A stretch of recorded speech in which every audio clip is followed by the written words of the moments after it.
हाँ जी बच्चों, last lecture में क्वेश्चन नंबर 8 कर रहे थे अमालगमेशन में, जिसका पहला पॉइंट केस 1 पूरा किया था।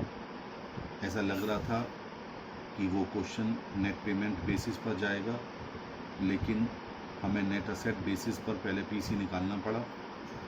उसमें से प्रेफरेंस शेयर होल्डर्स को दिया जाने वाला पेमेंट लेस किया, बाकी बचा हुआ इक्विटी शेयर होल्डर्स के लिए रह गया, और वो फिर हमने 60% शेयर्स में दिया और बैलेंस कैश में दिया। अब इसी क्वेश्चन का केस नंबर 2 पढ़ते हैं।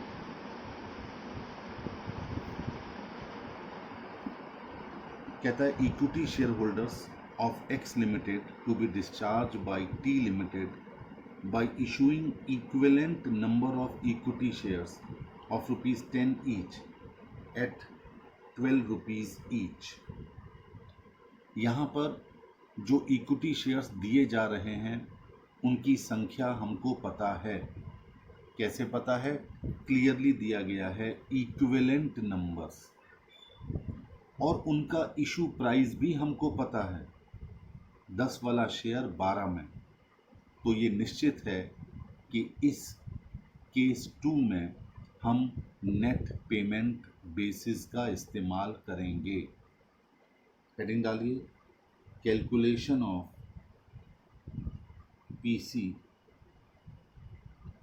सबसे पहले वही पेमेंट इन डिस्क्रिप्शन और अमाउंट। पेमेंट टू यानी preference share holders. Payment in, याद कीजिए, ये किया जा रहा था 15% प्रेफरेंस शेयर्स में। 15% प्रेफरेंस शेयर कैपिटल 1 लाख की, लेस डिस्काउंट 12,000 का, यानी 88,000 आ गया। ये डिस्क्रिप्शन में लिखना है, अमाउंट में नहीं। अमाउंट में इकट्ठा जाएगा 1,10,000, और कैश फिर डिस्क्रिप्शन में 22,000।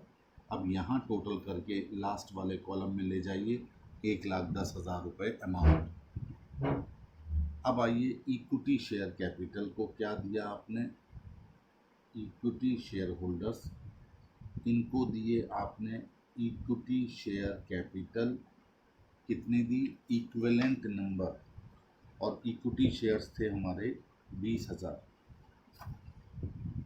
तो ये लीजिए 20,000 shares at the rate of 10 rupees, 2 lakhs।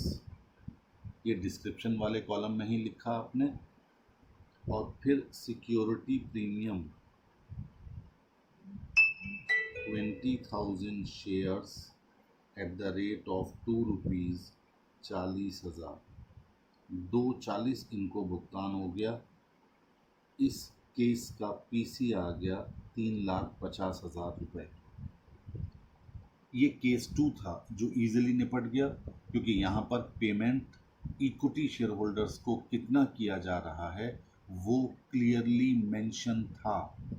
Number of shares भी मालूम थे और इशू प्राइस भी पता था। अब आइए case 3। Equity share holders to be allotted 4 equity shares of ₹10 each, 8 paid up at a premium of 3 per share and ₹3 cash against every 5 shares held in X Limited। यहाँ स्वैप रेशियो दिया गया, तो स्वाभाविक है हम यहाँ नंबर ऑफ इक्विटी शेयर्स आसानी से निकाल सकते हैं, और इशू प्राइस भी पता है हमको, 8 रुपये पेड अप। इसका मतलब इन शेयर्स पर कंपनी आगे चल कर के 2 रुपये पर शेयर मंगवा लेगी, और 3 रुपये का प्रीमियम। तो आ जाइए वापस, प्रेफरेंस शेयर होल्डर्स का तो वही लिख दीजिएगा जो पहले लिखा था आपने। 15% preference share capital 1 lakh, less discount 12,088 आ गया, और कैश 22,000, टोटल 110। इसमें तो कोई चेंज होना नहीं है चारों केसेस में। अब आइए इक्विटी शेयर होल्डर्स, क्या दिया आपने इनको? सबसे पहले इक्विटी शेयर कैपिटल दी, कहता है 5 के बदले में 3 शेयर्स, तो 20,000 डिवाइडेड बाई 5 इंटू 3, यानी 12,000 shares at the rate of ₹8 each, 96,000। ठीक हो गया।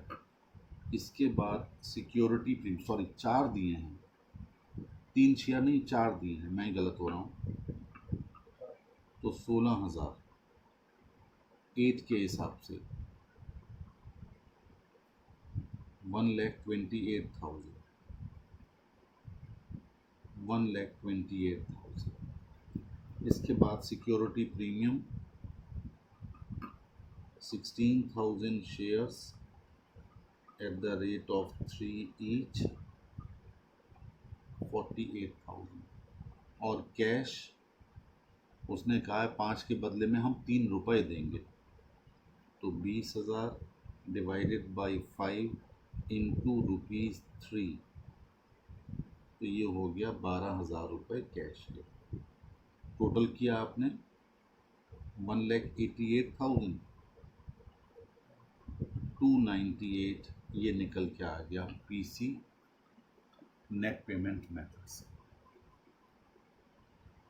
तो जैसा क्वेश्चन कहता जाए आप वैसे चलते चले जाइए, ये बहुत सिस्टमेटिक वे से करना होता है, क्योंकि किसी भी क्वेश्चन का पहला स्टेप ही पीसी का कैलकुलेशन है। जब तक आपका पीसी का कैलकुलेशन नहीं होगा आप क्वेश्चन में एक कदम भी नहीं चल सकते, ये ध्यान रखिए। केस 4 कहता है equity share holders to be allotted 4 equity shares of ₹10 each, 8 paid up at a premium of 3 per share for every 5 shares held in X Limited.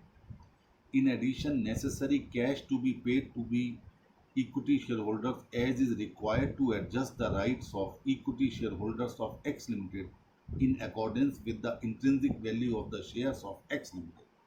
लीजिए, यहाँ एक और नई कहानी आ गई। यहाँ अब आपको इंट्रिंसिक वैल्यू और निकालनी पड़ेगी, और उसके आधार पर फिर निकालना है कैश। पिछली बार तो 3 रुपये कैश दे दिया गया। अब आप क्या करेंगे, इंट्रिंसिक वैल्यू ऑफ शेयर्स निकाल लीजिएगा।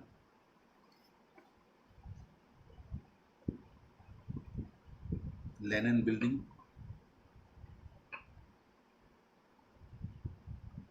2,50,000, क्योंकि 50,000 से ये बढ़ गई थी। Plant and machinery as it is 1 lakh. Stock 2,20,000। Debtors 47,500। Cash and bank balance कितना बचा था हमारा, कल के उसमें देखो पेपर में, पेमेंट करने के बाद 3,000 रुपये ऐड कीजिए, और गुडविल 7,500 टोटल कीजिए।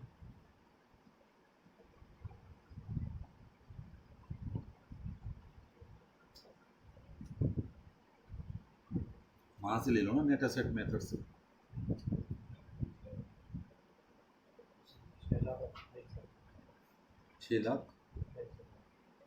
6,28,000 आ गया टोटल असेट्स। इसमें से लेस कीजिएगा 12% डिबेंचर्स 1,08,000 की, करेंट लायबिलिटीज़ 1,50,000 की, 2,58,000 लेस कर दिया, 3,70,000। इसमें से आपने प्रेफरेंस शेयर होल्डर्स को पेमेंट किया 1,10, 2,60,000। ये बच गया आपका amount available for equity share holders 2,60,000। यहाँ लिखा आपने amount available for equity share holders 2,60,000। Number of equity shares कितने थे?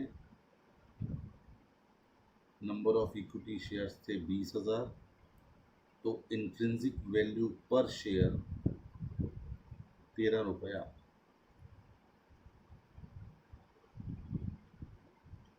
एक शेयर की इंट्रिंसिक वैल्यू एक्स लिमिटेड की आ गई 13 रुपीज पर शेयर। अब क्वेश्चन में आपसे कहा गया था कि 5 शेयर्स के बदले में हम 4 शेयर्स दे रहे हैं। अब देखिए,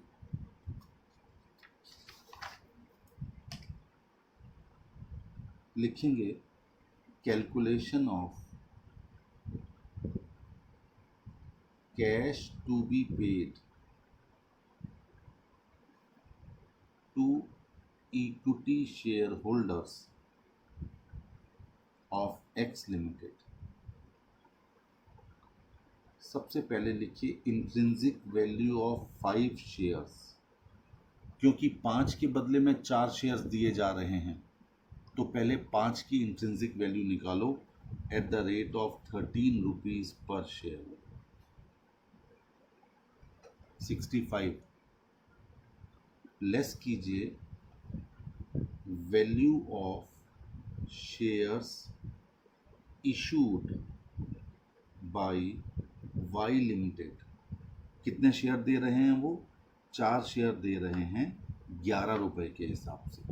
4 इंटू ब्रैकेट में लिखिए 8 + 3, टोटल 44, 44, 21 रुपीज निकला। तो ये 21 रुपए कितने शेयर्स के बदले में पे किया जाएगा? 5 शेयर्स के बदले में। तो ये लिखा cash to be paid for 5 shares in X limited 21 रुपए। ये पहले भी मैं करवा चुका था, वापस इस क्वेश्चन में आ गया। अब पीसी निकाल दीजिए। Calculation of PC.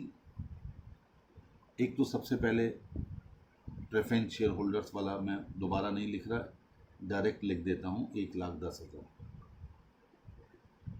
आपको वो सब लिखना पड़ेगा। अब आइए इक्विटी शेयर होल्डर्स।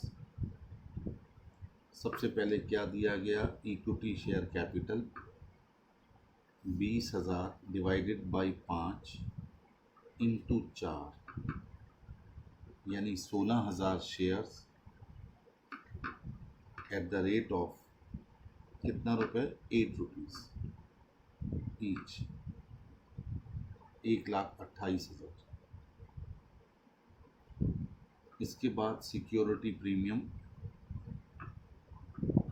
16,000 इंटू 3, 48,000।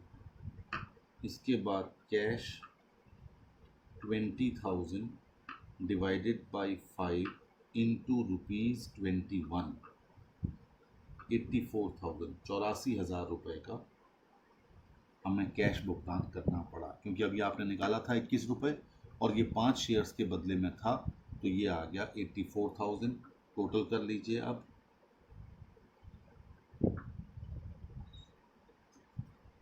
260 आ गया, पीसी आ गया 3,70,000।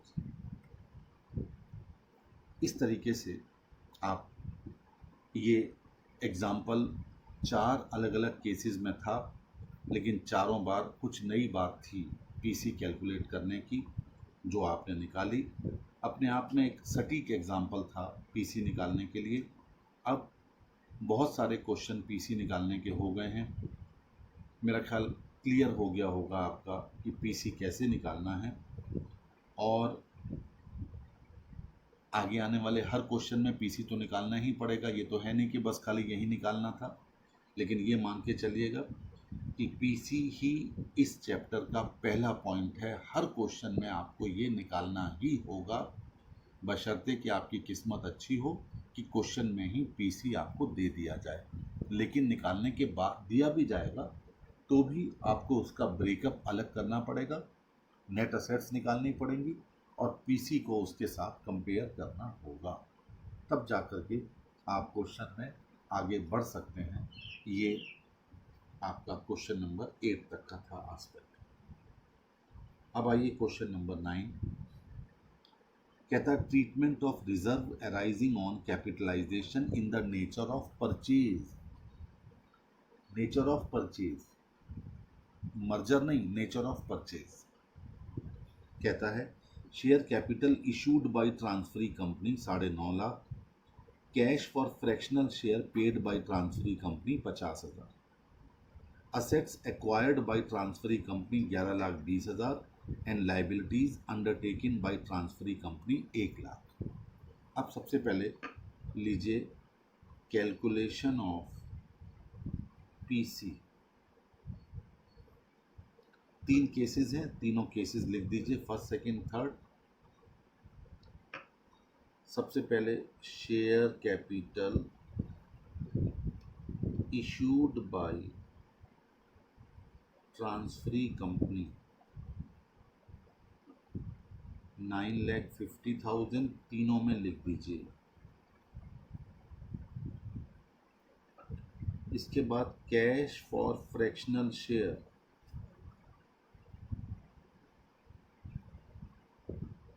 कितना 50,000, तीनों में आपने लिख दिया। 10 लाख का पीसी आ गया नेट पेमेंट मेथड से। इसको बंद कर दीजिए, टेबल बनाई है आपने तो नीचे बंद कर दीजिए, क्योंकि अब नीचे हमें नेट असेट्स का कैलकुलेशन करना है। इसके बाद है कैलकुलेशन ऑफ नेट असेट्स। सबसे पहले असेट्स एक्वायर्ड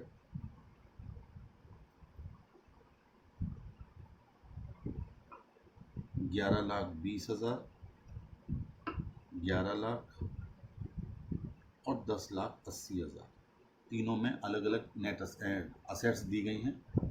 लेस कीजिए लाइबिलिटीज, 1 लाख हैं तीनों में।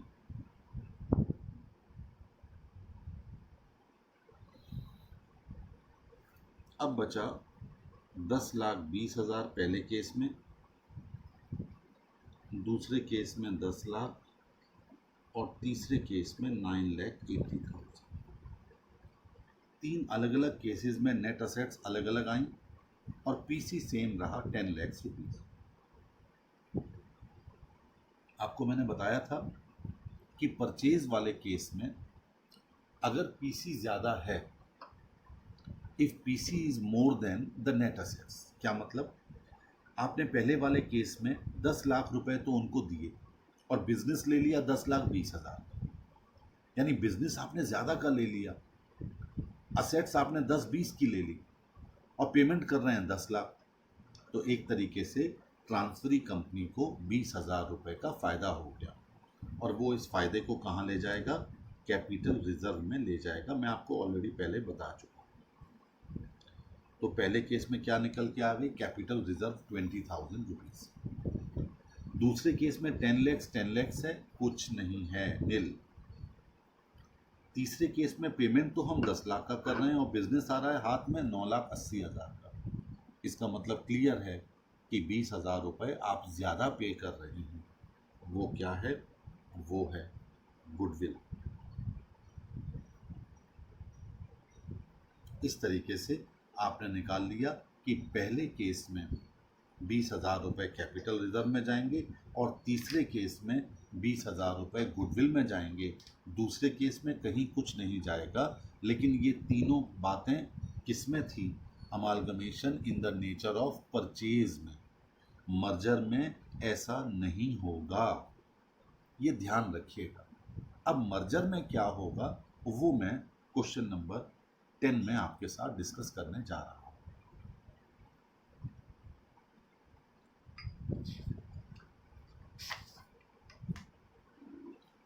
क्वेश्चन नंबर 10,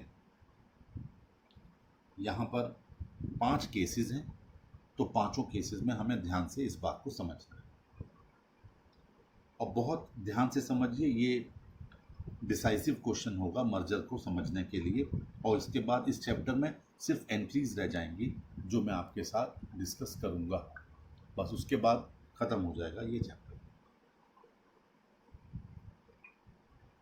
देखिए,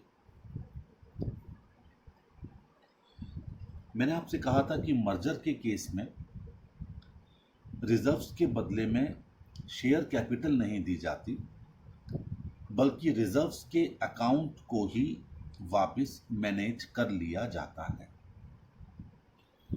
अब एक बात ध्यान से मुझे बताना कि किसी कंपनी की जो मर्ज हो रही है, जिसे आप ट्रांसफरर कंपनी कहते हैं,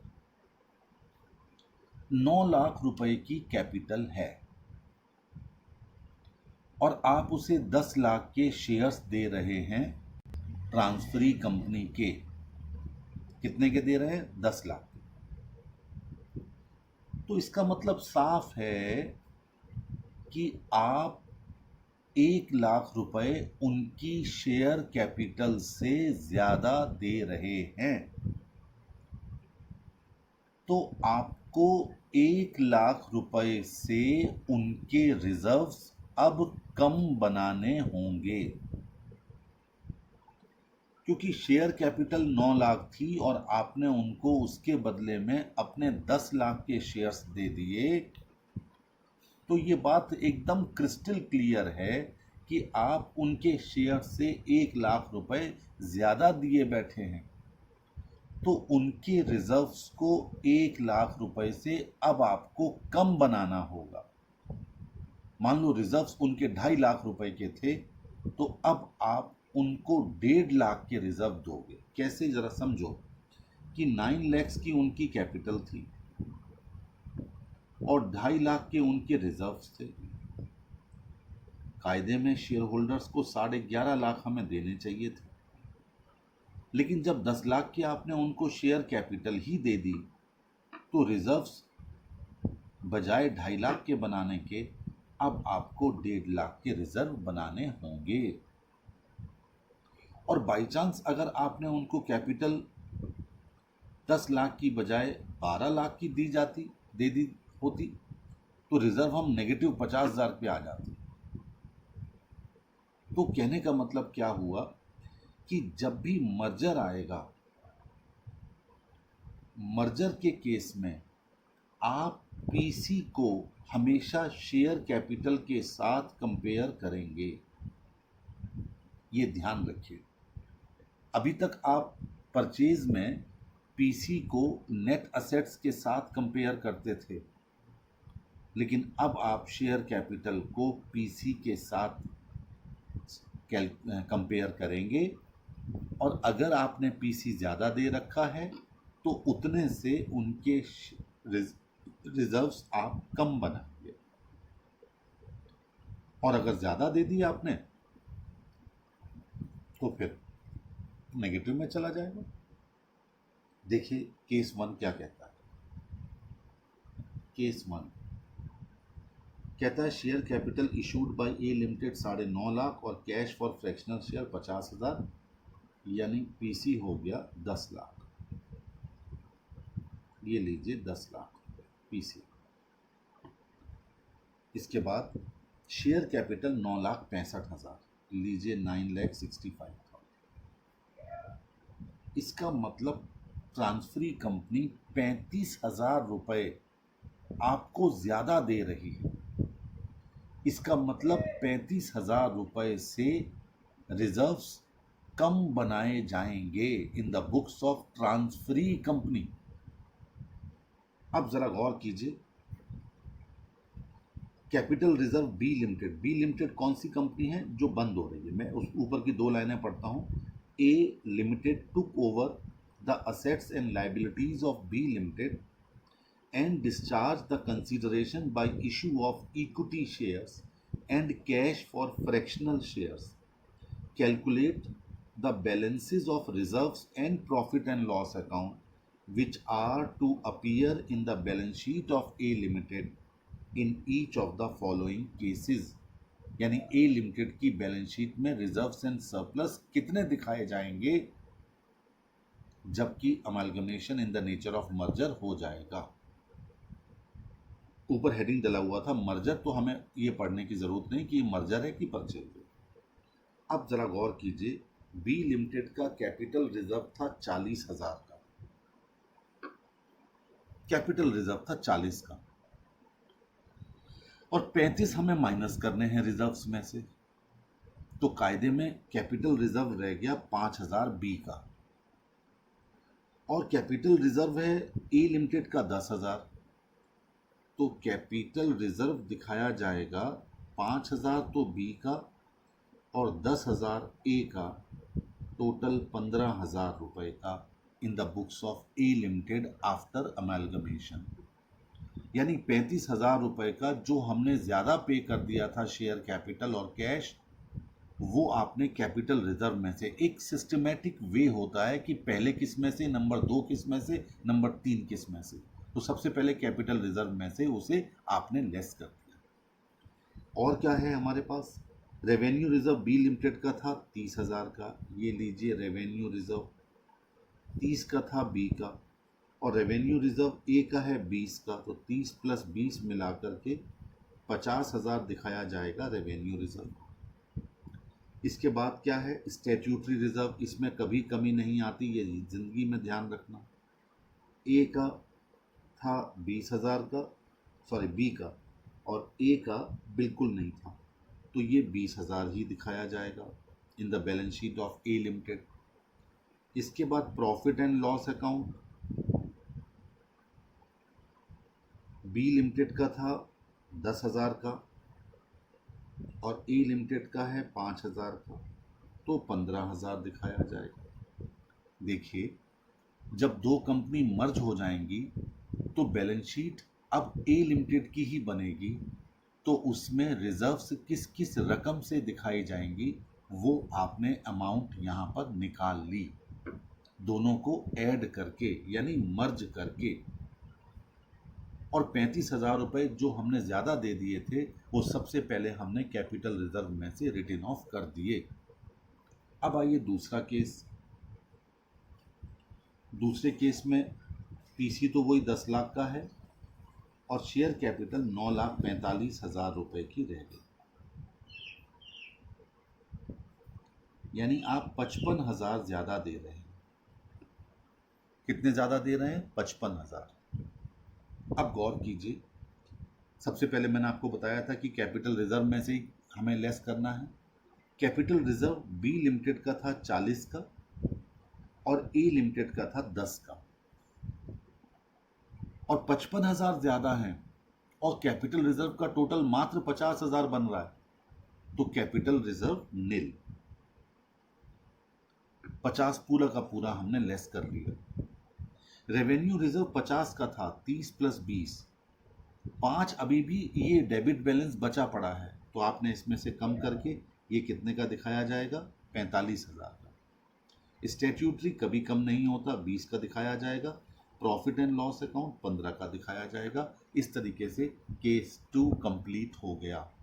यानी केस 2 यदि होता है और ए लिमिटेड की जब बैलेंस शीट बनेगी तो वहाँ कैपिटल रिजर्व नील दिखाया जाएगा, रेवेन्यू रिजर्व 45,000 का दिखाया जाएगा, स्टैट्यूटरी 20 का दिखाया जाएगा और P&L 15 का दिखाया जाएगा।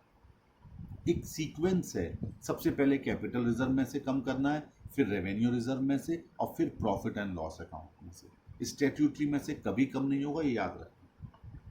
अब तीसरा केस है, पीसी 10 लाख का है। चलो, शेयर कैपिटल थी 9,15,000 की।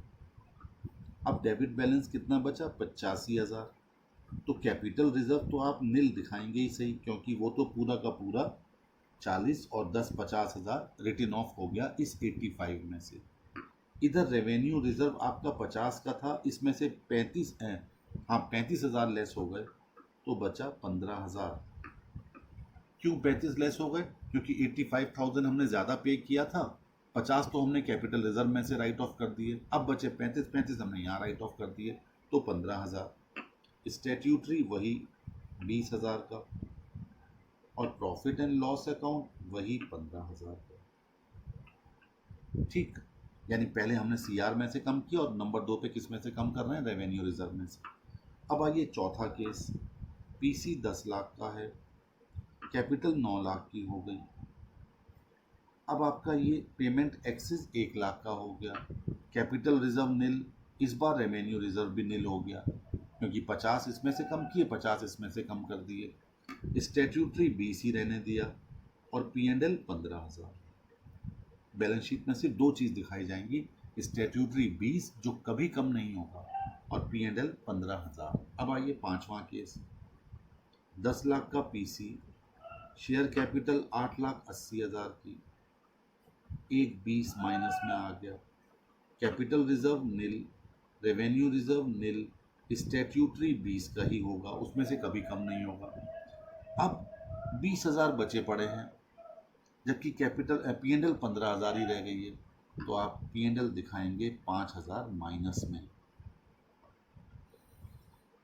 यानी मर्जर के केस में आप पीसी का कंपैरिजन करेंगे शेयर कैपिटल के साथ, और जितना आपका पीसी अधिक होगा उतने से रिजर्व्स कम कर दी जाएंगी, और रिजर्व बैलेंस शीट में ट्रांसफरी कंपनी की दिखाई जाती हैं। तो ये मत समझो कि खाली पुरानी कंपनी की ही रिजर्व्स कम की जाएंगी, वो नई कंपनी के साथ ऐड करके तब कम की जाएंगी। सबसे पहले कैपिटल रिजर्व कम करेंगे, number 2 revenue reserve, number 3 P&L। कभी भी स्टैट्यूटरी रिजर्व चाहे पुरानी कंपनी का हो चाहे नई कंपनी का हो, उसे लेस नहीं किया जाता, वो तो आपको मेंटेन करना ही पड़ेगा। ये था क्वेश्चन नंबर 10 जिसका हेडिंग था treatment of reserve arising on amalgamation in the nature of merger. Purchase में क्या करना था वो आपके साथ डिस्कस हो गया 9th क्वेश्चन में, और 10th में ये डिस्कस हो गया मर्जर वाले केस में। अब अगले लेक्चर में सिर्फ मैं आपको करवाऊंगा entries in the books of transferor company और ट्रांसफरी कंपनी। यानी अभी तक जो कैलकुलेशन ट्रीटमेंट था वो इस चैप्टर का पूरा हुआ, अब सिर्फ रह गया है accounting treatment in journal entries. That's all.